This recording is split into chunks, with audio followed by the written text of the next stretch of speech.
تو قرآن مجید اللہ رب العالمین کے بارے میں ارشاد فرماتا ہے کہ بے شک ان اللہ کان علی کل شیء حسیبا، کہ بے شک اللہ تبارک و تعالی ہر چیز کا حساب لینے والا ہے۔ حضرات عزیز احباب، سلام سے پہلے اہل عرب کا یہ دستور تھا، اہل عرب کے لوگوں کی یہ عادات تھی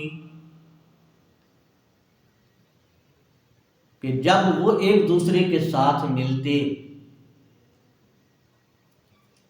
اہل عرب کے لوگوں کی یہ عادات تھی، ان کی یہ عادتیں تھیں کہ ایک دوسرے کے ساتھ جب بھی ان کی ملاقات ہوتی، جیسے ہم اپنے علاقے میں رہتے ہیں، آپ اپنے علاقے میں رہتے ہیں، آپ اپنے شہر کے اندر رہتے ہیں یا کسی گاؤں کے اندر رہتے ہیں، کسی محلے میں رہتے ہیں، کسی ڈھوک میں رہتے ہیں، کسی وادی کے اندر رہتے ہیں، جہاں کہیں بھی ہیں، دعا ہے کہ اللہ تبارک و تعالی آپ کے قدموں کو اس جگہ کے لیے برکت والا بنا دے، اور اس جگہ کو آپ کے لیے برکت والا بنا دے، اور آپ کی آنے والی نسلوں کے لیے برکت والا بنا دے، چاہے آپ انڈیا کے ہیں، چاہے آپ نیپال کے ہیں، بنگلہ دیش کے ہیں، سری لنکا کے ہیں، جہاں کہیں بھی آباد ہیں، اہل عرب میں رہتے ہیں، یونان میں رہتے ہیں، فرانس میں رہتے ہیں، جہاں بھی ہیں اور جہاں تک میری یہ آواز جائے گی، میں ان سب کے لیے دعا کرتا ہوں اللہ تبارک و تعالی آپ کے قدموں کو اس سرزمین کے لیے برکت والا بنا دے، اور اس سرزمین کو آپ کے لیے برکت والا بنا دے، کہ اللہ تبارک و تعالی اس سرزمین پہ جہاں پہ آپ رہتے ہیں، جہاں کہیں بھی رہتے ہیں، اللہ پاک آپ کو بہت نفع عطا فرمائے، بہت رزق عطا فرمائے۔ تو میرے پیارے دوستو، اہل عرب کی یہ عادات تھی، ان کی عادت کے اندر یہ شامل تھا کہ جب بھی وہ ایک دوسرے کو ملتے، ایک دوسرے کے ساتھ ان کی ملاقات ہوتی، تو ملاقات ہوتی ہی وہ ایک دوسرے کو ایک الفاظ کہتے تھے، حیاک اللہ۔ کیا کہتے تھے؟ حیاک اللہ۔ اہل عرب ایک دوسرے کو کیا کہتے تھے؟ حیاک اللہ۔ تو حیاک اللہ کا مطلب کیا ہے؟ معنی کیا ہے؟ حیاک اللہ کا مطلب ہے اللہ تبارک و تعالی تجھے زندہ رکھے، اللہ تبارک و تعالی تجھے زندہ رکھے۔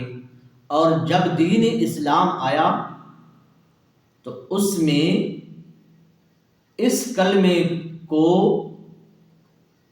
سلام سے تبدیل کر دیا،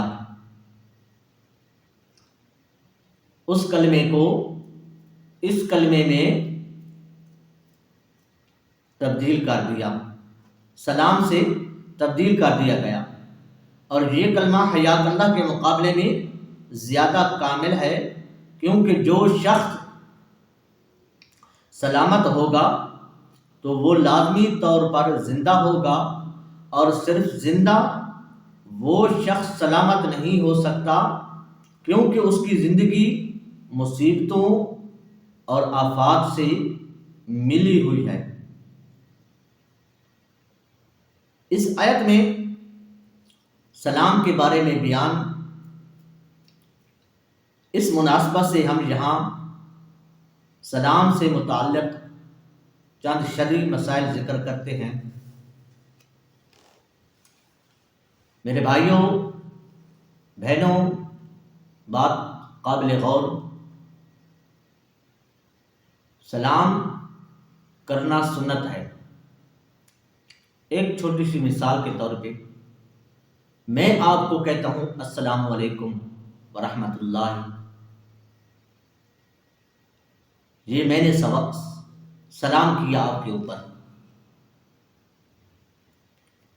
میں نے سلام کیا السلام علیکم ورحمۃ اللہ وبرکاتہ۔ آپ بیٹھے ہیں، میں اوپر سے آیا،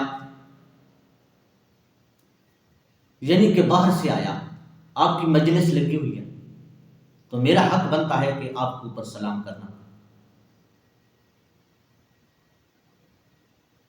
میں پیدل جا رہا ہوں، اکیلا ہوں،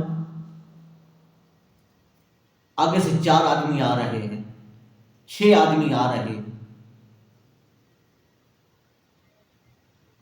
تو میرا حق بنتا ہے کہ آپ لوگوں کے اوپر سلام کرنا۔ اگر 6 میں سے کوئی ایک بھی کر دے تب بھی ٹھیک ہے، یعنی کہ جس نے پہل کر دی۔ میں بازار گیا یا کسی کے گھر میں گیا، واپسی اپنے گھر میں آیا تو گھر میں میرے بچے ہیں، میری بیوی ہے، میرے ماں باپ ہیں، میرے بہن بھائی رہتے ہیں، اگر وہ گھر میں بیٹھے ہیں تو میں جیسے ہی دروازے سے اندر ان ہوا تو میرا حق بنتا ہے کہ میں آپ لوگوں کو سلام کروں۔ میرا حق بنتا ہے کہ جو میرے گھر کے اندر موجود ہیں ان کو میں پہلے سلام کروں، چاہے میری ماں بیٹھی ہے، میرا باپ بیٹھا ہے، میرا بھائی بیٹھا ہے۔ میری باتیں صرف سمجھانے کے لیے ہیں کہ آپ کو تھوڑی سی سمجھ آ جائے سلام کیسے کرنا ہے۔ تو سلام کو کرنا یہ سنت ہے، سلام کرنا، امید ہے کہ آپ کو اس بات کی سمجھ آ گئی ہوگی۔ سلام کرنا سنت ہے، اور جو آگے احباب بیٹھے ہوتے ہیں، مثال جو میں نے پہلے دی ہے اسی مثال کو آپ لے لیں۔ جو آگے بیٹھے ہوتے ہیں یا جس کے اوپر سلام کیا جاتا ہے وہ آگے جواب دیتا ہے، چاہے چل رہا ہو، بیٹھا ہو، کہیں بھی جا رہا ہو۔ یہ سمجھانے کے لیے ایک مثالیں ہوتی ہیں۔ تو آپ ماشاءاللہ اللہ تعالیٰ نے آپ کو عقل دیا، آپ سمجھدار ہیں، مجھ جیسے نکمے کی چھوٹی سی مثال کو آپ سمجھ جائیں گے، انشاءاللہ ضرور سمجھیں گے، اور اللہ تعالیٰ آپ کی سمجھ کے اندر اضافہ فرمائے۔ سلام کرنا سنت ہے، السلام علیکم ورحمۃ اللہ کہنا سنت ہے، اور اس کے جواب کے اندر جو جواب دے گا، جو سنے گا، وہ جواب دینا فرض ہے۔